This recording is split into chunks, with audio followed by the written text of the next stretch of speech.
Welcome to marketing class for the winter one semester. And I love marketing. I think back to college. I hope you feel thankful you can take a fun class like marketing. And maybe you're great at math, but I look back at statistics and algebra and what else is hard? Business law. This class is very refreshing because I think it's fun. Always current topics to go over, and I don't know. It's just more interesting than a lot of classes in college, in my opinion. When you go through your business curriculum, I thought marketing was fun. So we should have a good semester. The week one, we're gonna have one more discussion board post than usual. And that's because we're asking you to introduce yourselves. That's very important. I'll give you guys some background on myself, but I want to know what you are and what you do and where you spend your money, because the biggest part of our economy is you and I shopping, so that's very relevant. We'll also start giving you some info because you have a paper due at the end of week 2. And the paper is fun because you get to pick the topic. All right, what's step 1 in marketing?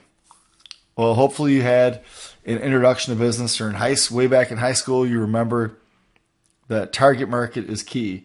You can't make any decisions without identifying whom you're selling to. So target market is important, and it may not even be to a person. It could be to organization. It could be business to business.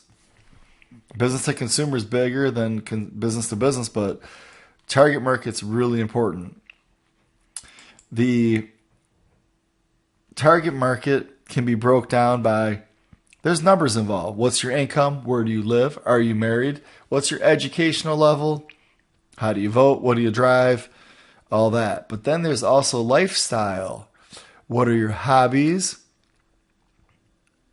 Where do you like to go eat?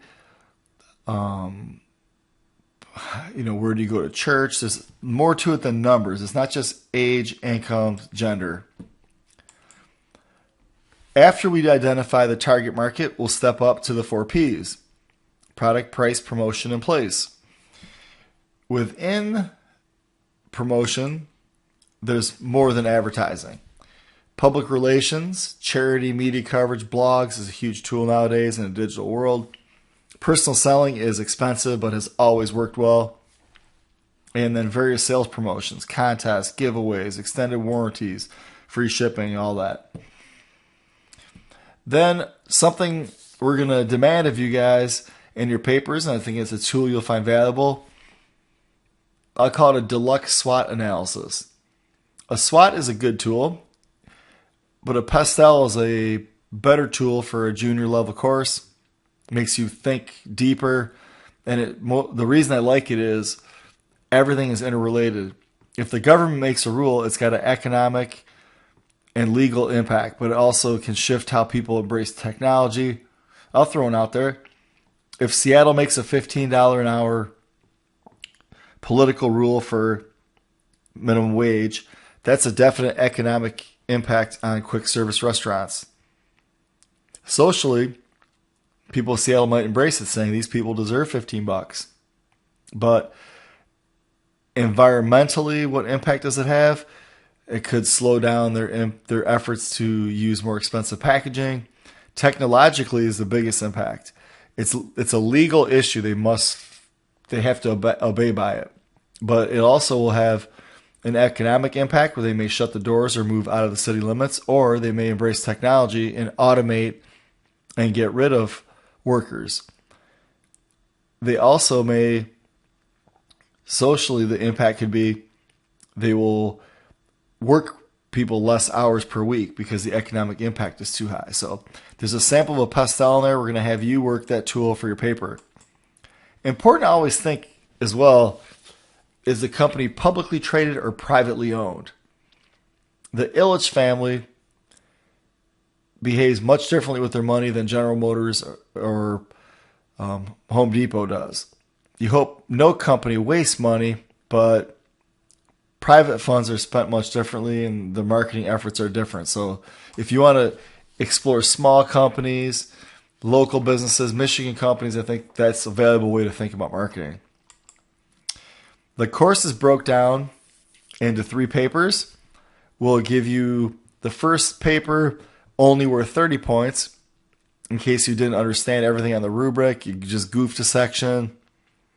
Then the next 2 are worth 40 and 50 subsequently. So that gives you 90 points, and the next 2 are triple the first paper. So it's kind of like a rough draft in some ways. It doesn't kill your grade if you don't do well. You'll have 25 discussion board posts over the 8 weeks. Those will be 150 points. And the final exams were 30. That's 300 points in the course. Plus I'll sprinkle in some extra credit, most likely during the semester. The paper, you'll see in the syllabus, the courses broke down to the olden days, 1966, then current, and then futuristic topics. But the bottom line is you should enjoy these papers because you're free to pick the topic and explore it as you wish. The reason I use the 1966 article is not much has changed. It's frightening almost. But you'll see that the rise of the computer was a topic. They meant mainframe, but you and I now have a computer in our pocket or purse called a smartphone. So you're free to explore any topic you wish in your papers as long as they are marketing related. We ask that your papers are in memo format. You have 2 infographics. That one is your creation. You discuss social media.